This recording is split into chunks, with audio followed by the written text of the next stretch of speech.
Et moi, la question que je voudrais poser à Didier, c'est finalement, quand est-ce qu'on va arriver à dépasser la consommation qui est de l'ordre de l'émotion pour arriver à une consommation finalement qui pourra générer de l'argent?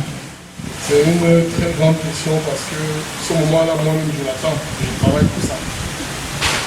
Je travaille pour cet instant où le travail qu'on fait sur les artistes aujourd'hui va vraiment créer de la valeur. Mais avec beaucoup de recul, le constat est que ça arrivera et ce sera lié aux politiques culturelles mises en place. Parce que je prends l'exemple du Rwanda. Le Rwanda interdit simplement l'importation de la friperie. C'est une politique culturelle. Le fait de dire que la friperie n'entre plus dans ce pays, comme le Bénin vient de le faire. Juste ça fait que les artistes qui créent de la mode, en un an, vont commencer vraiment à vendre des produits artistiques qui doivent sortir de leurs ateliers. Le quota de consommation de musique qui est imposé souvent dans certains pays. Pour la petite histoire, il y a quelques temps, je faisais un spot publicitaire pour une marque de riz installée au Nigeria, mais je devais faire ça au Cameroun. La compagnie m'a exigé, moi, de trouver les Nigérians absolument qui vont tourner dans ce spot. Parce qu'il n'y a pas de spot publicitaire qui passe au Nigeria sans les Nigérians dans le spot. Et que c'est une règle qui a été définie. Mais quand on va définir les quotas pareils au Cameroun, on insiste que tu te tournes sur les panneaux publicitaires, tu ne vois plus forcément un artiste d'ailleurs, pas pour dire que les artistes d'ailleurs font une rejeter. Mais qu'on va recentrer les choses sur nous et qu'on va centraliser la valeur sur ce qu'on propose, ça va créer une habitude de consommation. Aujourd'hui, on lutte avec nos initiatives. Mais comme je disais que ça devient une industrie, c'est une question de comment est-ce qu'on organise l'environnement pour accueillir ces initiatives. Je vais prendre un exemple. Aujourd'hui, moi, par exemple, je suis journaliste et je me questionne toujours, qu'est-ce que nous servons aux Camerounais en tant que médias? Nous prenons facilement ce qui vient d'ailleurs et on va diffuser à longueur de journée. Mais un artiste camerounais va venir avec son album et on va dire tu payes. Et forcément, il n'aura pas les mêmes moyens que celui qui vient de la Côte d'Ivoire. Trace-nous, c'est à ça à côté. On télécharge et on diffuse à longueur de journée. Mais celui qui est à côté de nous va devoir mouiller le maillot pour être écouté par les Camerounais. Mais il faudrait déjà qu'on déconstruise beaucoup de choses. C'est pas pour dire que l'art ne participe pas, non. C'est un moteur de développement, d'accord. Mais nous sommes le premier problème, premier obstacle justement au développement. Le Domaf est devenu une grande marque, même pas seulement du Cameroun, mais de l'Afrique centrale. C'est au-delà de l'argent. Et le meilleur arrive, les choses arrivent, je sais de quoi je parle. Fabriquer une marque, c'est au-delà de seulement de l'argent là. C'est plus immense que ce que nous pouvons imaginer. Je dois rentrer un peu plus dans la solution. Qu'est-ce qui se passe dans notre localité? C'est qu'il y a un manque de prise de conscience collective. Je parle de conscience collective. Et les politiques et la communauté. C'est ensemble. Ni l'un ni l'autre. C'est les deux ensemble. Il faut qu'on prenne conscience de notre identité. Bon, moi j'ai deux questions qui sont liées à ce que Didier disait tout à l'heure. La première question c'est, oui, il n'y a pas d'industrie, mais est-ce que grâce aux initiatives dont Didier parlait, on ne pourrait pas parler d'industrialisation vu que c'est un processus? Et qu'est-ce que Didier en pense? Est-ce que nous sommes dans une dans une période d'industrialisation? Et ma deuxième question, c'est, tout à l'heure, il a dit que les gens préfèrent acheter des tableaux, c'est la photo du chat au supermarché à 50 000. Et quand on arrive chez lui, dès qu'on voit les tableaux, c'est beau, on demande le prix, on fuit. C'est un peu normal. Est-ce que dans nos différentes activités, dans nos différentes initiatives, on ne pourrait pas penser à démocratiser les prix en exploitant les différents supports disponibles pour pouvoir permettre à tout le monde de consommer camerounais, de consommer l'art produit par nous et pour nous. Ok, je vais commencer par la dernière, Paola. Bien sûr, évidemment qu'il faut démocratiser la consommation de produits artistiques, c'est ce que je veux dire. Il faut démocratiser. Et d'ailleurs, on le pratique déjà. Au niveau, par exemple, des arts visuels, ce que nous, on a pensé faire, c'est qu'on a vite compris que tous les artistes peuvent vendre quoi le Cameroun à 1 million de francs CFA par Camerounais. On a pris ces œuvres-là, on a mis sur d'autres supports, comme des t-shirts, comme des tote bags, pour essayer de faire que les gens s'habituent même à ces images-là et à ces œuvres-là au quotidien. On a fait, on est dans ce process-là déjà. Mais l'œuvre artistique qui coûte 1 million n'est pas chère. Parce que la personne là, qui est en train de te demander le prix là, il la garante pas Jérôme. Il va en boîte tous les week-ends, il boit, il vit sa vie. C'est que pour lui, ça n'a pas la même valeur que ces instants qu'il se crée avec son argent. Jusqu'à ce qu'il arrive quelque part, il voit ça chez toi, il trouve ça bien. C'est comme acheter un livre. Il y a des gens à qui on dit un livre ça coûte 50 000, ils ne vont jamais l'acheter. Il va aller télécharger parce qu'il ne connaît pas ce que je dis, l'odeur du papier. Parce que celui qui connaît la valeur de l'odeur du papier, du livre, de l'objet, de l'outil, au-delà du contenu, va toujours acheter ce livre, va le lire, va collectionner, va garder même pour les générations d'après. Maintenant, ta première question était de savoir si on n'est pas dans un processus d'industrialisation. Exact. Si, parce que le processus d'industrialisation part des initiatives, et de plusieurs initiatives. Et quand ces initiatives deviennent une opportunité pour les politiques mettent en place des textes qui vont harmoniser les choses. Pour l'instant, je suppose qu'on n'est pas encore arrivé au niveau où on est ensemble, on a une opportunité pour eux. Parce qu'il y a encore beaucoup de choses dans la tête des Camerounais avant d'arriver à nous. Les Camerounais doivent d'abord manger. C'est clair que manger même c'est un art. Mais aujourd'hui, manger pour eux c'est suivi, il faut aller manger tout ce qu'ils peuvent trouver. Quand ils vont arriver au niveau du choix et de la qualité de ce qu'ils mangent, parce que c'est aussi une façon bête, je pense que là, ça va commencer à déclencher d'autres besoins. Aujourd'hui, moi je suis arrivé à un mariage une fois avec ma femme. J'avais porté un smoky, un mariage nigérien, avec des papillons. Elle avait mis son bout d'ailleurs. Dans la salle, les seuls gens qui étaient habillés comme ça, c'était les serveurs. Et à chaque fois, ça m'énervait parce que tout le monde se promenait pour me demander est-ce qu'il faut avoir un verre là. Parce que les seuls gens qui étaient en smoking, c'était les gens qui servaient à boire et à manger. Tout le monde avait porté des habits saillants nigériens très beaux là. On n'a pas mis 2 heures. On était obligé de partir parce qu'on était mal à l'aise. On était comme une tâche dans l'espace. Parce qu'eux, ils ont le temps de bâtir déjà ça à peu près dans leur environnement. Et à chaque fois, j'ai l'impression que lorsqu'on parle des industries, la majorité n'a pas compris qu'il ne s'agira pas tout simplement des initiatives, comme tu l'as si bien mentionné. Je vais prendre un exemple d'un sujet qu'on a déjà traité ici. J'ai fait un talk ici avec l'artiste Gauss. C'est un Ivoirien.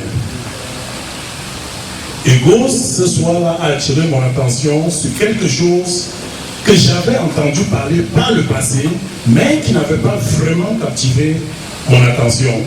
C'est ce qu'ils avaient appelé aux États-Unis, après la guerre, le plan Marshall. Le plan Marshall, c'est après la guerre, on doit reconstruire l'Europe. Les gens, ceux qui ont gagné, ceux qui ont le pactole, c'est-à-dire les Américains, et qui vont aider les autres à reconstruire, ils cherchent sur quel modèle est-ce qu'ils doivent prêter l'argent, est-ce qu'ils vont prêter l'argent, est-ce qu'ils vont aller construire eux-mêmes, comment est-ce qu'on va les rembourser, comment est-ce qu'il y aura retour sur l'investissement. Les gens ont fait des propositions et Marshall est arrivé, il a dit non, on ne prêtera pas d'argent, on va leur donner de l'argent. Ils vont construire à une seule condition, de construire à chaque fois des salles de cinéma. Et c'est ça, ces salles de cinéma qui ont fait en sorte que des années plus tard, Moi, petit garçon en Nebel, je me bande le visage sans blessure pour imiter un artiste américain.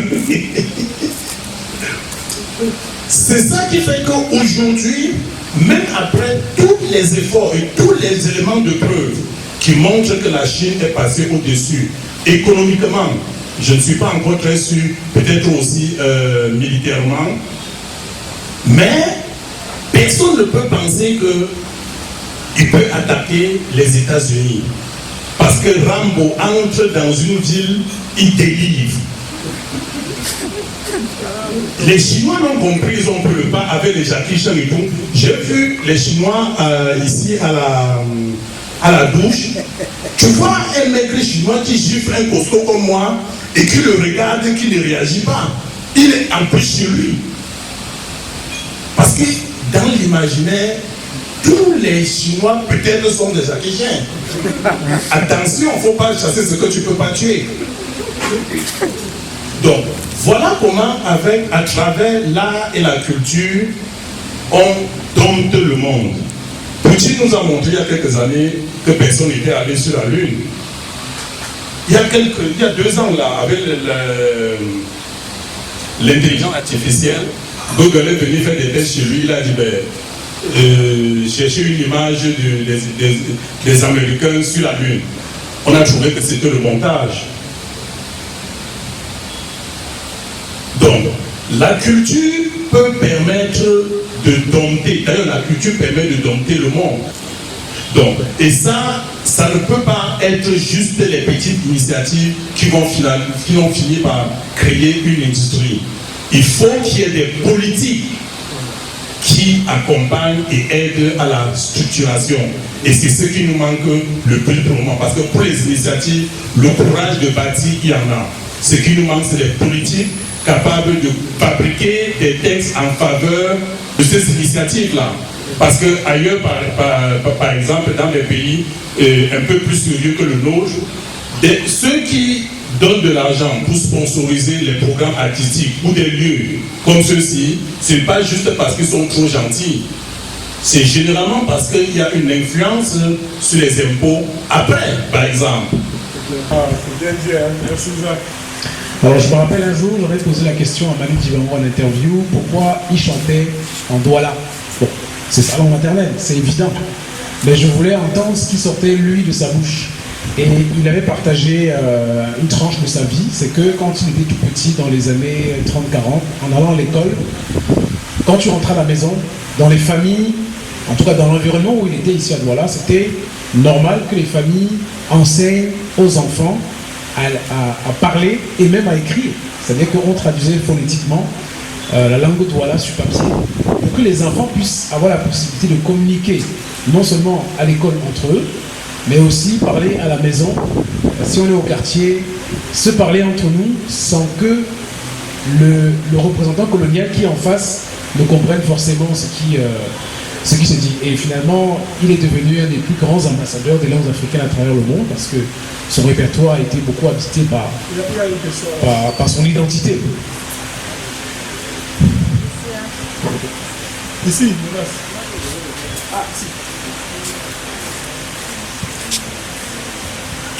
Merci beaucoup pour le partage et pour l'espace. Quand je vous écoute, je me demande, je vois le besoin nécessaire d'un soutien étatique, d'une vraie politique culturelle étatique ici au Cameroun. Mais je vois aussi le danger que quand un gouvernement comprend qu'est-ce qui marche, et c'est quoi qui est soutenu, c'est quoi qui est financé en fait. Je viens d'un pays où la culture et l'éducation sont organisées de manière fédérale en Allemagne. Il n'y a pas de ministère culturel national parce qu'on a compris à travers notre histoire que c'est très très très dangereux si cela reste dans les mains d'un gouvernement central. Parce qu'on peut manipuler les masses, on peut vraiment mener une politique culturelle très idéologique. Et d'ailleurs le plan Marshall, c'était aussi ça, non en Europe de l'Ouest. Donc je pense qu'il faut aussi s'interroger sur qu'est-ce qui est sur la qualité du travail et non seulement dire toute production culturelle qui émane du territoire camerounais est à soutenir à 100%, mais comment faire qu'il y a des œuvres de qualité, qu'il y a des habitudes aussi qui changent, de consommer des choses qui ne sont pas forcément les plus faciles à consommer. Quand vous mentionnez Nollywood, je me dis c'est aussi très dangereux parce que voilà, si les gens regardent, même si c'est des séries camerounaises, on regarde toute la journée les séries et on veut juste savoir c'est qui la maîtresse du personnage principal. C'est aussi pour endormir un peu le peuple.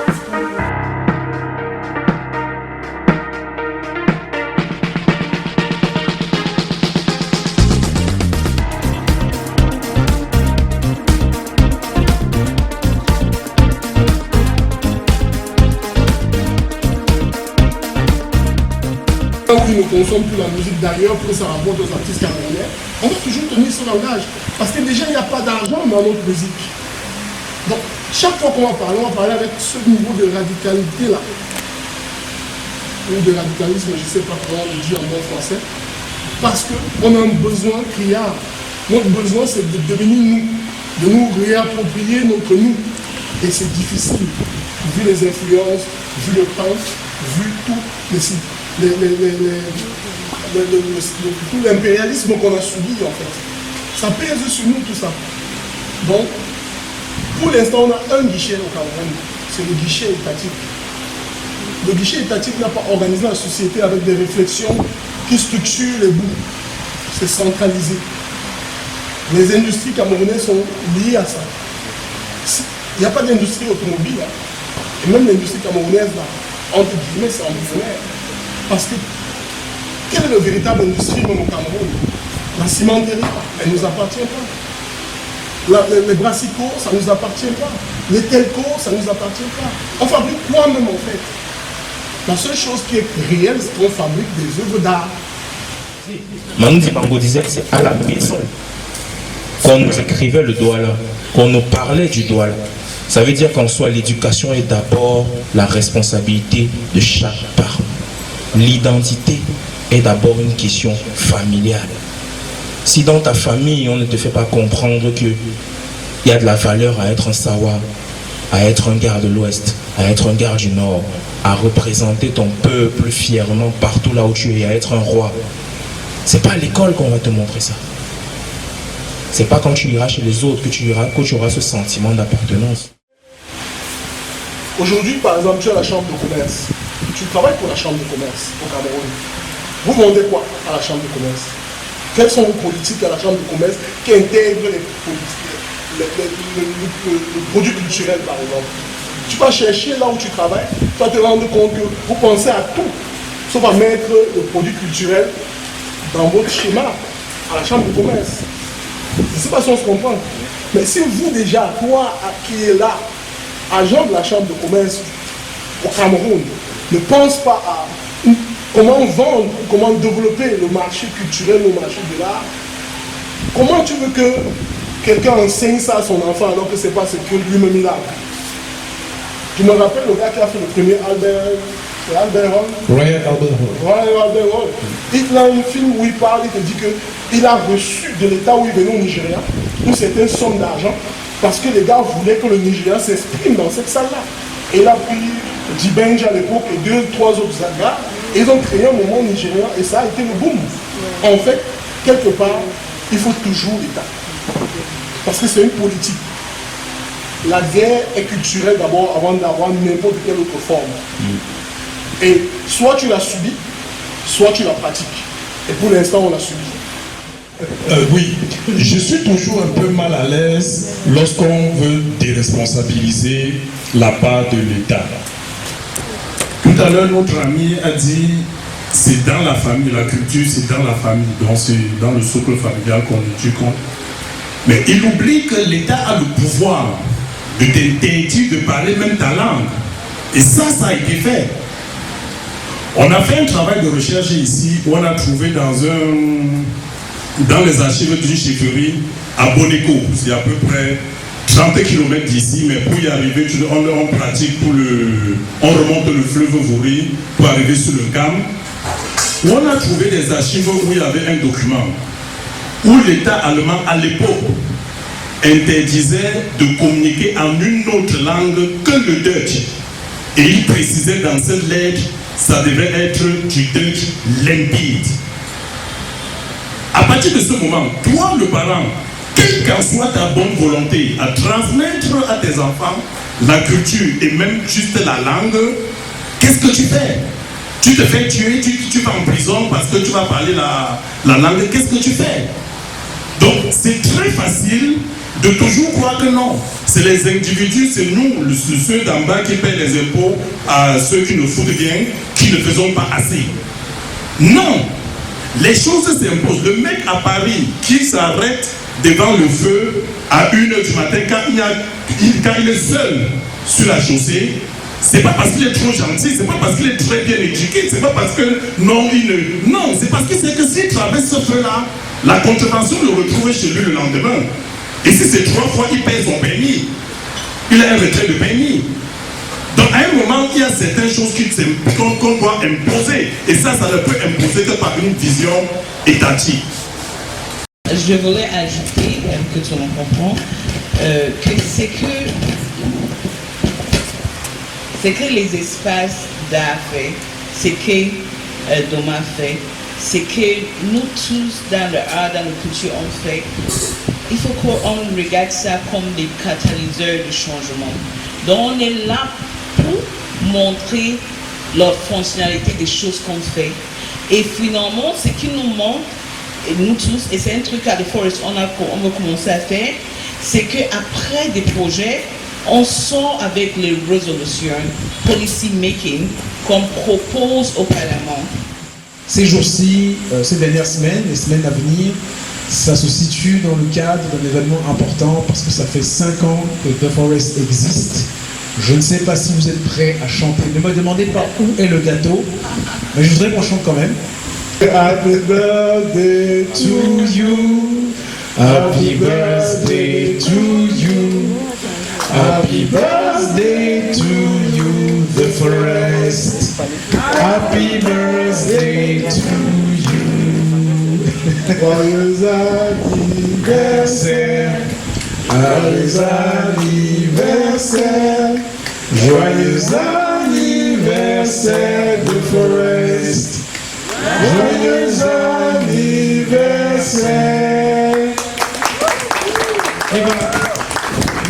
On peut tout dire merci à Zach et à Chantal. C'est 2 personnes qui sont devenues ma famille. Et un bon Camerounais, je terminerai en disant vive la culture, vive The Forest et vive Didi Toko.